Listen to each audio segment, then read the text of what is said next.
เฮา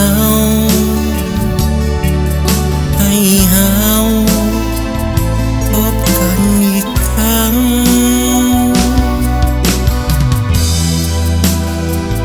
จงหักมันสัญญาต่อกัน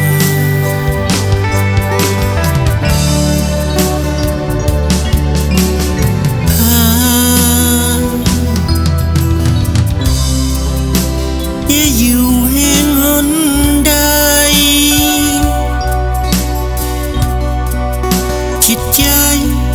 เป็นหนึ่งหาอยู่สุดขอบฟ้า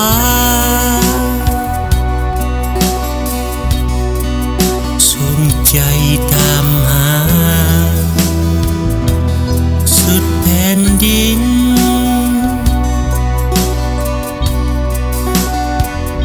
อยากจะพ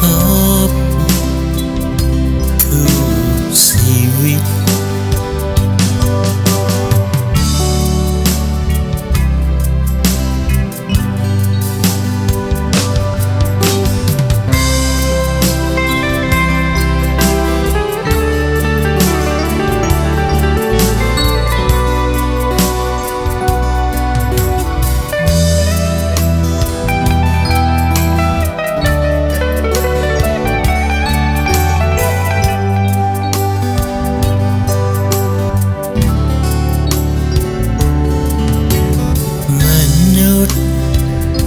ทุกคน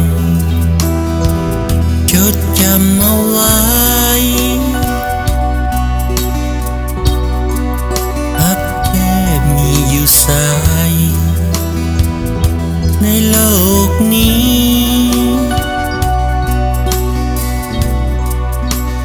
จะบ่มีหากันแน่นอน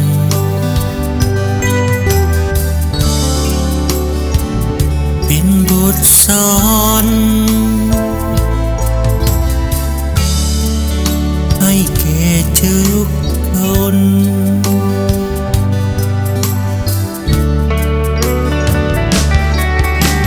บทเรียนบทเรียน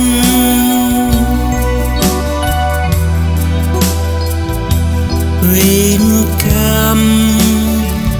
ของความหักนั้น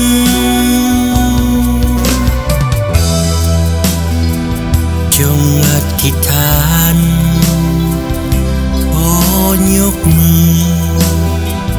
ขอไว้วอน